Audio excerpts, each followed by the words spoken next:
Bonjour, ici Justin pour actualité-dvd.com et aujourd'hui je vais vous parler du film Ne respire pas, version française de Don't Breathe en combo Blu-ray et copie numérique. Réalisé par Fede Alvarez, le film est en fait de Jane Levi, Stephen Lang, Dylan Minnette et Daniel Zovato.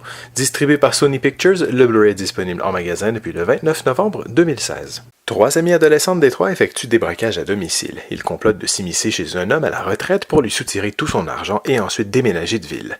C'est le plan parfait, surtout que leur victime est non-voyante. Après avoir drogué son chien, le trio pénètre par effraction dans sa maison, cherchant son butin. L'autre n'a pas dit son dernier mot et en tant que vétéran de l'armée, il est équipé afin de faire face à ses agresseurs.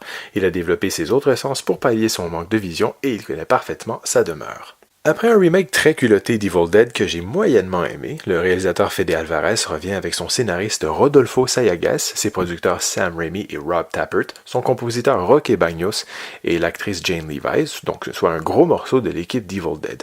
Derrière ce retour avec Don't Breathe, qui est un pitch très simple, qui est une relecture ingénieuse de l'arroseur arrosé, mais qui est diablement efficace. Inviter trois jeunes braqueurs après les avoir présentés dans un contexte miséreux, dans une baraque où un ex-marine aveugle, Ivy, permet à Fede Alvarez et son équipe de faire preuve d'inventivité.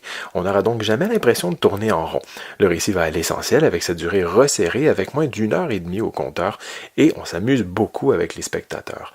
Maître de sa maison, l'aveugle, joué par un Stephen Lang au sommet de sa forme, se la joue Daredevil et nous fait revivre un style très proche de Maman j'ai raté l'avion, mais en beaucoup plus violent évidemment, mais certainement pas de quoi écoper d'une interdiction au moins de 16 ans, car on est davantage dans le thriller que l'horreur pure. Malin dans ses références aux classiques d'épouvante, Fede Alvarez est un fan du genre qu'il transcende avec une grande ingéniosité.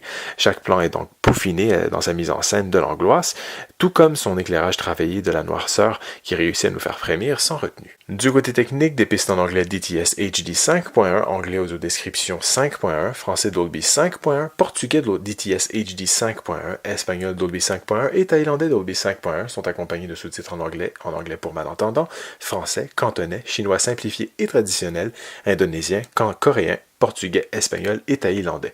L'image est présentée en format panoramique 2.40. Pour les suppléments, on retrouve une série de quelques courtes featurettes. No Escape nous se penche sur le tournage du film ainsi que sur son ambiance. Man in the Dark se concentre sur le personnage de l'aveugle. Meet the Cast nous présente les acteurs principaux du film. Creating the Creepy House nous présente le travail derrière les décors. The Sounds of Horror explore le travail fait au niveau de la musique du film. Enfin, des scènes supprimées et une piste de commentaires audio optionnels avec le réalisateur, le scénariste et l'acteur Stephen Lang vient clore cette sélection de suppléments offerts sans sous-titres en français. Le pitch de départ de Don't Breathe est très ingénieux, comme la plupart des films d'horreur en fait, sauf que le réalisateur Fede Alvarez et son équipe l'exploitent parfaitement pour accoucher d'un jeu du chat et de la souris passionnant, prenant, parfois stressant, bourré de bonnes idées de quelques jump scares très efficaces. Don't Breathe est donc un film du genre comme on les aime et qui vous mettra en haleine jusqu'à la toute fin. C'était Justin, merci et bon visionnement.